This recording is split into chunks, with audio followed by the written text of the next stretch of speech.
Virtual Broadcasting System presents The Mysterious Traveler. Written, produced, and directed by Robert A. Arthur and David Kogan, and starring tonight two of radio's foremost personalities, Santos Ortega and Ann Shepard, in Out of the Past.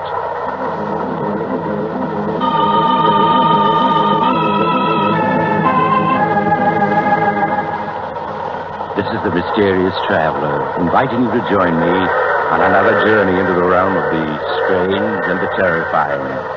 I hope you will enjoy the trip, that it will thrill you a little and chill you a little. So settle back, get a good grip on your nerves, and be comfortable, if you can, as you hear Out of the Past.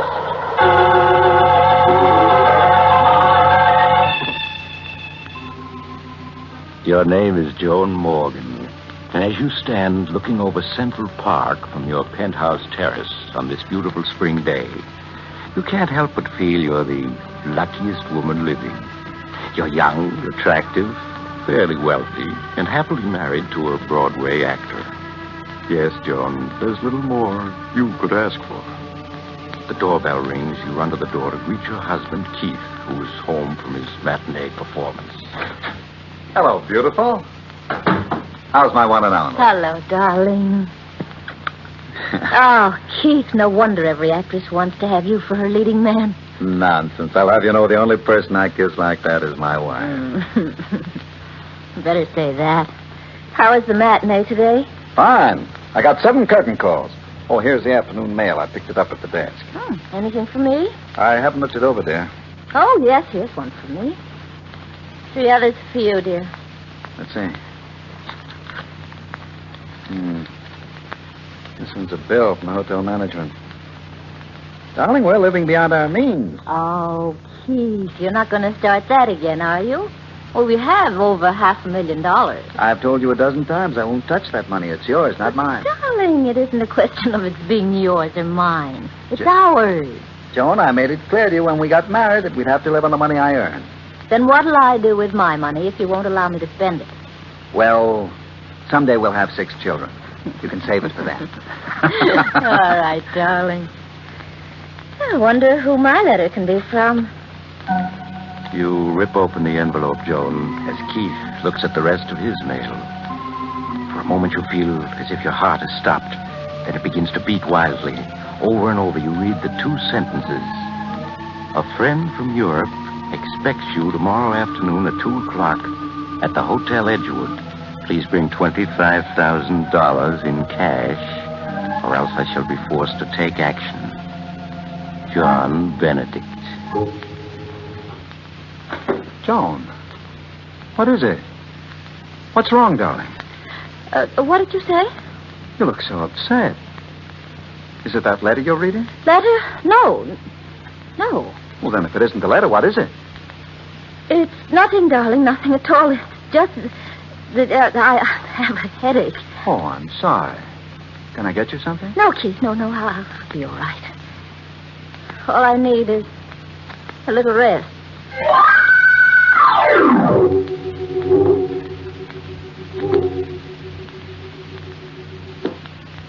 Come in, won't you, Joan? Sorry to have kept you waiting. Martin, you must help me. Why, of course, Joan. You know I'd do anything for you. Sit down and tell me about it. Martin, I'm in trouble. I'm in great trouble. Joan, what is it? What's wrong? I'm being blackmailed. Blackmail? Yes. By whom? A man named John Benedict. I don't know who he is. But I received a letter from him yesterday afternoon. There's only one thing to do, and that's to go to the police. I'll call the district attorney. No. I can't go to the police. Why not? This man, Benedict, knows something I can't afford to have exposed. What does he know, Joan? Please, don't ask me. I know that you were my father's best friend, but I can't tell you. Believe me, if it ever gets out, it would ruin my marriage. My life. I couldn't stand to lose Keith. I couldn't. I'd rather die. All right, Joan. I think you're making a mistake, but I'll help you. How much money does this man Benedict want?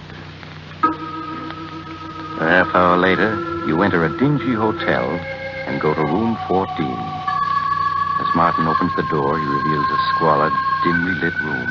For the first time, Joan, you see John Benedict. He's a tall, heavy man with coarse features and a thick black beard. In the half-light, he appears to be about 50. His clothes are of fine English cut, but time and wear have taken their toll. He stares at you for a moment, Joan, then speaks. How do you do, Mrs. Morgan? Won't you please come in? Thank you. This is Mr. Walker, friend. Yes, of course. I trust you will forgive me these dismal surroundings, but alas, I am quite penniless. So you thought it would be an excellent idea to blackmail this lady for funds? I am afraid you misunderstand me, Mr. Walker. I am not forcing this beautiful lady to give me 5,000 pounds. Rather, I am, shall we say, requesting a loan. Yes, but if she doesn't give you this loan, you'll ruin her marriage or her life. It would distress me to ruin anyone's life. But then it also distresses me to live in a pigsty like this. A much more suitable place would be the state penitentiary. Martin, please don't talk like that. Evidently, Mrs. Morgan, your friend is more interested in having me placed in prison than in saving you from disaster. I'm afraid you have not revealed our little secret to Mr. Walker. No, I haven't. Well, then, perhaps if we were to tell him, he would not be quite so eager to imprison me. Perhaps if he knew that at one time you had... No. Don't say any more. I'll pay you. Allow me to commend you on your good judgment. Martin, give him the money. Give it to him. Very well. Here's your filthy blood money. Thank you. I think you have been very wise, Mrs. Morgan. Very wise indeed. Good day. In the weeks that follow, Joan, you try to forget Mr. Benedict and the terrifying secret he shares with you. But you aren't successful, are you? Everywhere you go, you unconsciously find yourself fearfully looking for him. Life has become tense, frightening. Then one afternoon, while Keith is at rehearsal of a new play, you receive a phone call. A call that sends you in a panic to Martin Walker's office. Martin, I've heard from him again. Benedict? Yes, he phoned an hour ago. He wants $50,000. 50,000? Maybe now you'll have sense enough to let me turn this over to the police. No, I can't do that. You mean you're going to buy him off a second time? Yes, I must. But you can't. What's to prevent his extorting money from you a third or a fourth time? He'll squeeze you dry. The money doesn't matter, do you hear? Nothing matters but keeping what Benedict knows from Keith. If Keith finds out, it'll mean the end of everything for me. Everything.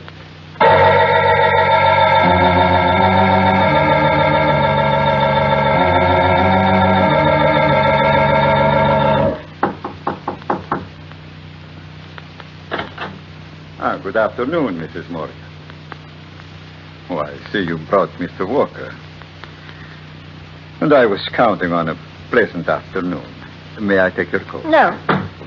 Benedict, what do you mean by asking for $50,000? We paid you $25,000. That was supposed to keep your mouth shut. Well, it has, up to now. But as you can see by this suite of rooms, Mr. Walker, it takes money to live lavishly. Therefore, I shall need more. Well, you shan't have it. We paid you off once. We're not paying you off again. There's a limit to what anyone will pay. Yes, quite true, Mr. Walker. But the limit has not been reached as yet. You swine.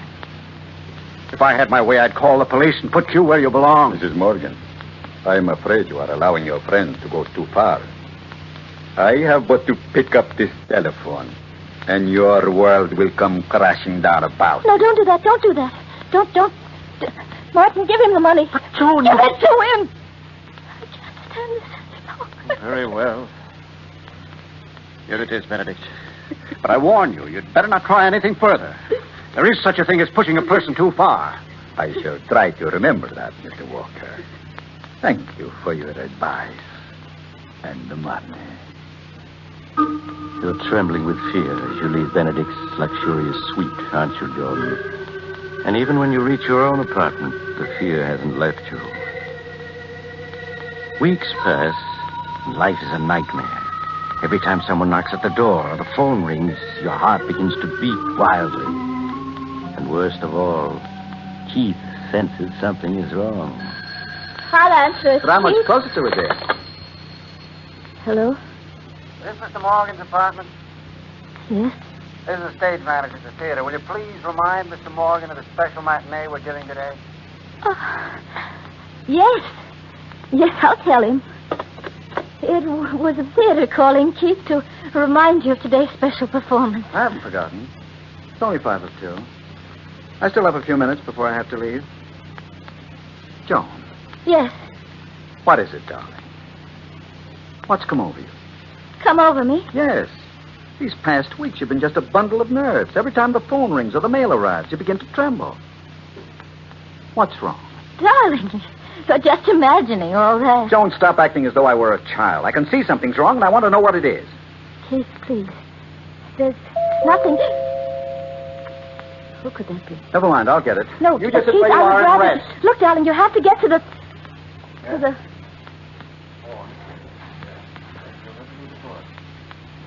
What's taking him so long? Why doesn't he come back? Keith? Who is it? Keith! Joan, what is it? Why did you scream like that? I didn't scream. Who was that at the door? Well, it was just a special delivery boy. He brought this special delivery for you. Special delivery? Yes, here. Thank you. Aren't you going to open it? After all, it is a special delivery. Yes. Of course. I never saw anyone so afraid of a letter. Who's it from? Joan, what's wrong? Nothing. Nothing. No. Don't tell me that. You look as though you were going to collapse. Now, give me that letter. No, I said, please, give please. it to me. No, please. Yeah, that's better. Perhaps this letter will tell me what's wrong. Why, it's only one sentence. I will phone you at 2. There isn't even a signature. Who wrote this note, Joan? I don't know. You must know, else why would you have grown so pale? I'll phone you at 2. It's almost 2 now. I'll wait for that call. Keith, please. You must have faith in me. All these weeks I've had faith, said nothing, hoping you'd tell me what was wrong. Now I must find out for myself. Well, right on time. It's just 2 o'clock. Please, don't answer. Take your phone. Take your hand off the phone, Please, Joan. Keith, no. I said won't take let your you hand off the answer it. phone. No. Hello? Hello? Hello? No answer. Another call hung up when they heard my voice. I suppose you won't tell me who it is? All right, then. I have to leave for the matinee now. I won't be home for dinner, but when I return after tonight's performance, we'll have this out once and for all. Please. Please. I just can't tell you. If you'd only Goodbye, wait. Joan. Keith. I can't.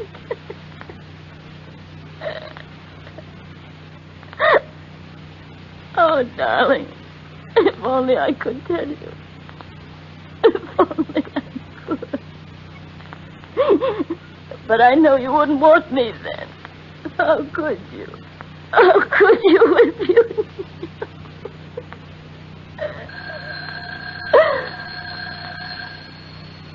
Oh. Must be he. Must be he again. Hello? Good afternoon, Mrs. Morgan. You promised you'd leave me alone, that I'd never hear from you again. That was only a month ago. Yes, I know. But then, I am always making promises I cannot keep. You've ruined everything, everything. My husband read the special delivery letter you sent. He answered the phone when you called a few minutes ago. How can I explain? Oh, that should not be too difficult for a clever woman like yourself. And you are a clever woman, are you not? What do you want? I'm tired of your playing cat and mouse with me. I intend to call on you at 5:30 this afternoon. I won't pay you another cent, do you hear? There's no end to your demands. You may expect me at 5:30. No. And do not have Walker there. No, I won't see you. I won't... Hello? Hello? Hello? I won't see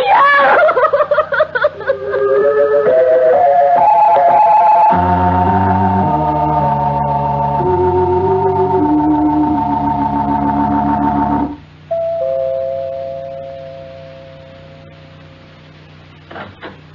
Good afternoon, Mrs. Morgan. As you can see, I am right on time. It's exactly 5:30. This is a lovely penthouse you have. It's good to see you without walking around. How can you do this to me? I've never harmed you. Why do you insist on ruining my life? Why? My dear lady, the last thing I desire to do is to ruin your life.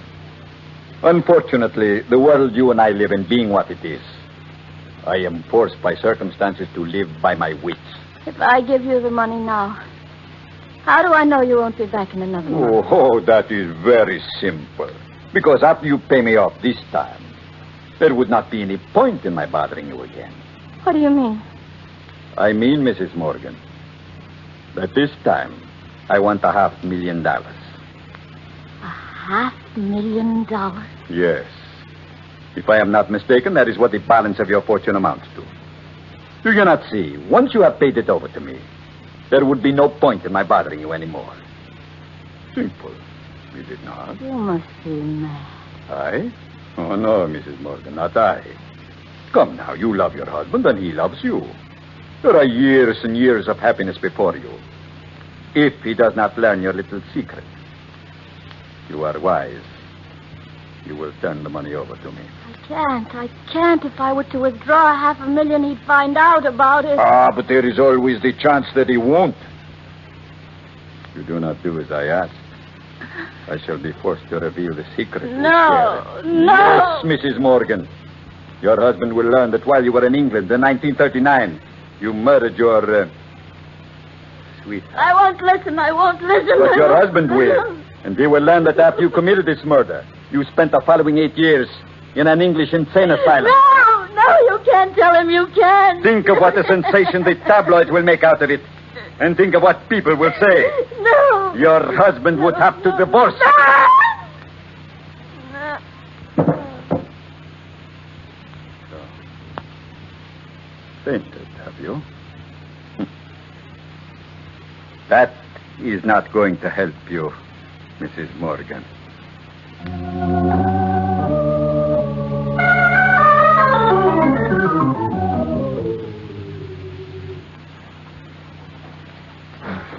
Martin, I just got your message at the theater. Where's Joan? What's wrong? She's in her bedroom with Dr. Richards. It seems that she... Here's Dr. Richards now. Doctor, what's wrong? Keith, you must prepare yourself for a shock. What's happened? Half hour ago, one of your neighbors on the floor heard Joan weeping and screaming hysterically.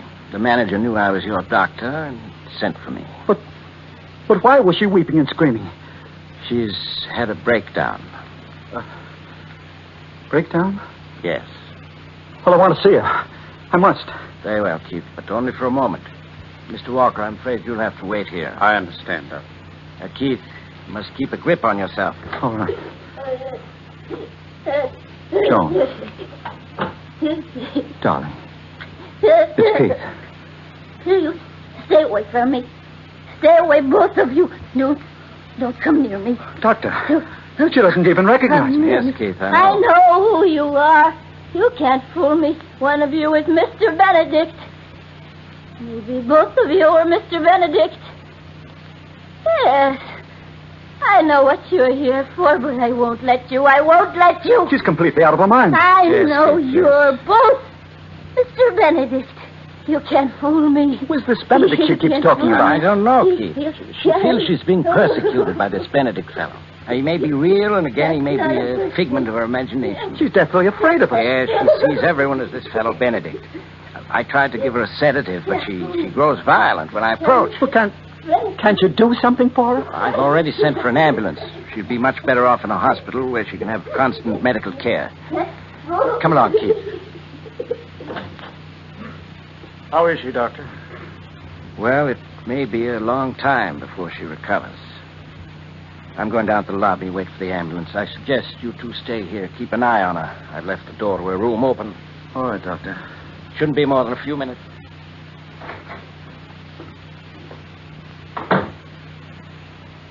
How do you feel, Keith? tired, if you want to know. Well, it's only natural. These past 2 months have been quite strenuous for you. But with $500,000 and a wife who'll probably never be in any condition to ask you about it, you've done quite well. Quite well. That's an understatement. Name one actor, living or dead, who could have given as great a performance of Mr. Benedict as I did. You were superb as Benedict, I admit. Superb? Why, I was magnificent. The costume, the makeup, my accent, simply perfect. I tell you, it was the greatest performance ever given. What a pity you weren't here at 5:30 this afternoon. I'm sure I missed the performance of the age. I outdid myself. You should have heard me. Yes, Mrs. Morgan. Your husband will learn that while you were in England in 1939, you murdered your, sweetheart. That after you committed this murder, you spent the following 8 years in an English insane asylum. It's really a pity I played my greatest role to an audience of one. Well, yes, Keith, but you were probably the highest paid actor in the world. I'm sure that $500,000 for 2 months' work, less my share, of course, is something of a record. Yes, it probably is. I heard you, Mr. Benedict. You can't fool me. Don't. I know one of you is Mr. Benedict. Or are you both Mr. Benedict? Yes, you both must be Mr. Benedict. That's clever. That disguise you use, that's clever. But you can't fool me. She must have overheard you. That brought her out of her room. Yes, No matter how many disguises you use, I know you. No, don't you come near me. Don't come near me. Keith, she's got a gun. Come Joe, near me. put that gun down. I'm not going to let you tell. I'm not going to let No, don't. you Don't, tell. Joe. Stop. You shot me. Oh, Joe, no. I'm not Mr. Benedict. He's Mr.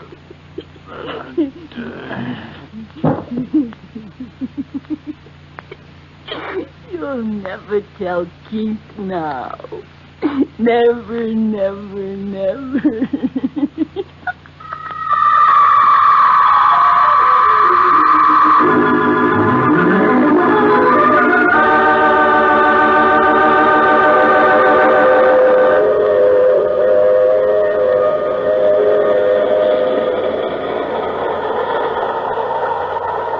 This is the mysterious traveler again. Did you enjoy our trip? Too bad about poor Keith and Martin. Such interesting scoundrels.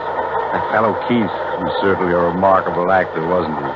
But, like so many actors, he overplayed his role. With fatal results. What happened to Joan Morgan? Well, the poor woman was committed to an institution, where after several years of treatment, she recovered completely. However, she still has that deathly fear of actors. Oh, you'll have to get off here. I'm sorry. But I'm sure we'll meet again. I take this same train every week at the same time.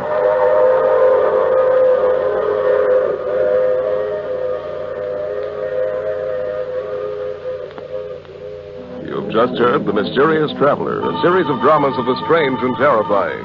The role of the mysterious traveler is played by Maurice Tarplin. Others in the cast were Santos Ortega, Ann Shepard, and Roger de Kogan. This is the Mutual Broadcasting System.